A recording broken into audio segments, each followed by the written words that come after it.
Shri Sanjay Dubey ji, Additional Chief Secretary, Urban Development Department, Madhya Pradesh, to share with all of us the state best practices. Thank you very much. Honorable dignitaries of the dais, Honorable Minister of Urban Development, Delhi Government, and guests. We are here to give you a glimpse of what Madhya Pradesh has been able to achieve over the years. This is my second avatar as Urban Development Secretary. Earlier in 2019 and 20, I was holding charge, and I'm happy to share the stories from then on. But before I start off with my presentation, let me try and give you a very, very summarized view of what I'm going to say. If we have to succeed in collection of C&D waste, we have to stop calling it as a waste. It is a wealth. This is a take-home message that you have to carry it along. Till the time you value it as a waste, it will not generate wealth for you. The second most important point that I want to convey to you is, for any waste or wealth generation activity that comes through the solid waste management or a liquid waste management or construction waste, you have to see that the segregation is the key.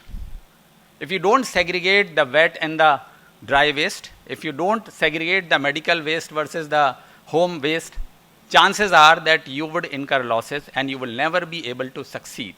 So if you have to succeed in any kind of a waste treatment, you have to make sure that the segregation happens, and the best segregation can only happen at the door-to-door level. It cannot be at the level at different locations, because the transportation cost of the waste itself takes care of all your resources that you will probably be able to generate. So these are the three take-home messages that you have to carry, and in case you are able to address these three messages, all the previous speakers have spoken about it in a different way. I just wanted to let you make sure that these are the take-home messages that you have to do. And now over to us, what we have been able to achieve. You know, Madhya Pradesh has been successfully and successively being awarded as the cleanest cities, the cleanest capital, the cleanest state. And this has not been possible because of the political support that we have got, because of the personals behind that, our municipal officers, and because of the people that we have them, because everybody now owns that it is their duty not to generate waste, but to reduce waste as far as possible. And as we know the composition, I don't have to go into detail of the composition of any waste, but approximately about 10% of the waste is the C&D waste that we are talking about into making the opportunity treated. If you talk about how it is a typical C&D waste is happening, soil, sand and gravel contributes to about 47% of it. The 32% comes from bricks and masonry, and this contributes to the maximum part of it. And if we don't treat this, what happens is it contributes to air pollution. It creates landfills, which you have to again treat them. And as Honorable Minister was mentioning in the morning, that the legacy waste, when gets mixed with this, it becomes a little bit more challenging, and we have yet not been able to solve in approximately about 214 sites all over the country. Overloads our wetlands, our water bodies. It creates a lot of pollution for the ground, because the cement seeps in and it contaminates our groundwater, and soil contamination happens. So it is environmentally hazardous, it is economically useless if you don't treat it, and it is waste as we call it in a true sense and in true value. And the composition may vary from million cities to smaller cities, but more or less if you see, Delhi might be generating about 15% of the C&D waste because of the construction activities. And mind you, this C&D waste is going to go up, the percentage C&D waste is going to go up because of the infrastructure developmental activities that is being undertaken by different bodies, by different governments in various parts of the country. As we grow, as our GDP grows, we invest more into infrastructure, and that means the more and more C&D is getting generated. So if we were talking about 2014, one, we never realized that as a problem. The second, the infrastructure development was not at that pace. But now, if we don't rise up to this occasion, possibly is that we might be able to treat other waste, but will not be able to handle this. And that is why it is important for us to look at it. In Madhya Pradesh, we have about 231 TPD of generation of C&D waste. We have already created excessive capacity, processing capacity, and we have yet not stopped, because we do feel that despite having a capacity, and somebody was mentioning in Lucknow, you have 300 TPD plant, but you are getting a waste of 100 TPD. It's a time that people have to be made aware that there is a lot of waste that is getting dumped at different locations. If it can be transported to the rightful site, or if it can be treated at the site, the best possible thing can happen. So in Indore we have about 100, Bhopal we have 100 TPD capacity, 3 cities have, and Ujjain, despite not being as big, but a lot of activities are happening because of Sinhast, that is Kumbh, which is going to happen in 2028. So there are a lot of demolition exercises happening, a lot of construction activity going on, and that is why we have created additional facility despite not being a million plus city compared to Bhopal or Indore. And some other places, Singrauli again is one of the places where you have a lot of power plants. It is in fact considered to be the power capital of the country, because you have almost every power plant, thermal power plant that is that you can name of, and that is why, despite being a very, very small place, we have created a facility for C&D waste management.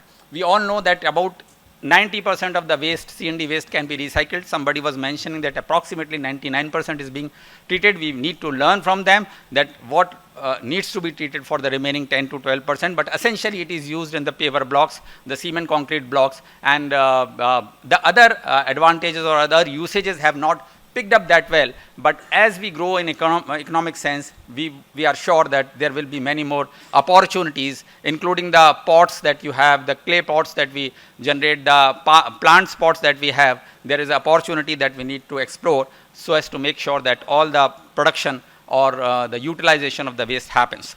If you see, the approach has been that we do the feasibility study, because we do consider that transportation of waste is a time consuming, a money consuming, and a economically less viable project. So have as many collection units, and wherever you are collecting it, if you can have a plant at that place, the best part is taken care of, because transportation cost itself makes the project unfeasible if you are not creating that many facilities across.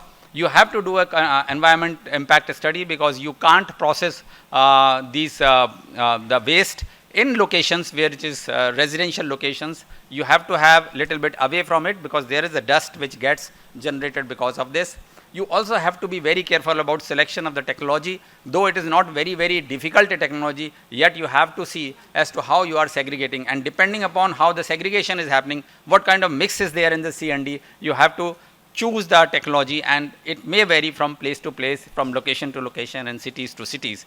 And lastly, you have to also create a lot of awareness amongst the people. Somebody was mentioning in Delhi, despite you being so developed, still people don't find it very convenient to report this and transport these C&D waste. So you have to have a helpline, you have to have enforcement in place, you have to have a policy for punishing and penalizing the people who don't follow the norms, and you also need to have an ICT intervention so that you create awareness, make the people aware of it, and particularly target the youth, because if a 7-year-old boy gets taught in the class that C&D waste has to be treated, and he goes back and tells his parent, look papa, you are constructing a house, you cannot do this, that is the time that we have arrived. Till the time we are trying to educate people like me who are gray haired, it's not going to succeed. It is better to have a people, the students, the boys and the girls, be made aware of what they are supposed to do for the environmental protection. The chances are that we will be able to succeed. I don't have to run this end-to-end flow chart. We all know the process and how it's finally converted into a usable material, which my previous speakers have spoken about. So that is the general flow of the material collection, segregation, cleaning, and then finally converting into a product. These are the capacities that we have done. The kind of the table that why I have shown is, it's not a very heavy investment that you are required to do. It's only the person behind it and somebody who is already doing it. The person behind it, if they are passionate about it, you don't have a large investment required, and they are all bankable propositions, by the way. So all of these C&D waste facilities are actually bankable. They can be done on a PPP. It's not a waste or a resource requirement from the municipal bodies. It is for the million plus, this is non-million plus cities. I'll just give you an example of 3 locations. One is in Indore. It's a PPP model. We earn revenue out of it. We have only given land. The whole investment is done by the concessionaire. it is approximately about 3 lakhs of monthly investment that we do. We transport this material to the site. We charge citizen for transportation of this. The free of cost transportation is given to the concessionaire. Concessionaire treats it, sells it out, and gives us revenue. It's about 9 lakh rupees that we get per annum. It's not much, but still we don't have to pay. And that is partially able to cover our transportation costs, but it takes care of our wastage requirement, and we probably will be able to now, after this regulation comes in, we will be able to get some credit also, which we will be able to sell in the market. The other model in Jabalpur is again on the similar lines. Here also, what we have done is given a land to them. The concession period is 10 years. The construction and operation both is done by the concessionaire, and we charge user charges for transportation it from the citizens, and partially the revenue comes from the person. So both the revenue from the concessionaire and the charges that we have imposed on the citizens actually break evens the expenditure that the urban local body has to take care of it, and it also prevents so much of a carbon generation otherwise if it would have been utilized for a fresh material. And the third model that we have done is in Sagar, where the project cost is 3.4 crore, OPEX is there, concession period is 10 years. What we have done is the construction, the facility has been created by the ULB. Here another model. In earlier models, the facility was created by a concessionaire. Here the facility is created by ULB, but then the transportation of material is the responsibility of the concessionaire. So there the burden of taking care of the transportation is not with the ULB, but the concessionaire picks it up from wherever he is informed about, and they then take it to the site, treats it, and gives us the revenue back to the ULB. So these are the three, and Sagar is a smaller town, Jabalpur is a middle level town, and Indore is a million plus city. So you can imagine that all kinds of capacities can be there, all kinds of opportunities are there. Depending upon the size of the city, the awareness of the city, you can have multiple location or collection points. The collection point, if possible, should be the treating point also, so as to minimize the transportation cost, and you have to make people aware. Segregate the thing, stop treating C&D as a waste but as a wealth generation, and make sure that everybody is aware and is partnering in this growth story and in the treatment. Finally, you have to upscale, you have to unlock the circular economy, upscale your outreach, meet the C&D waste requirement, upgrade yourself with the regulations that the government of India is going to come up. You would be able to achieve 100% viability of these projects, and it is possible. We have shown it to the world, and we continue to lead this way, and we hope that we will be the ones who would continue to create examples whereby people can follow us. Thank you very much for having given this opportunity.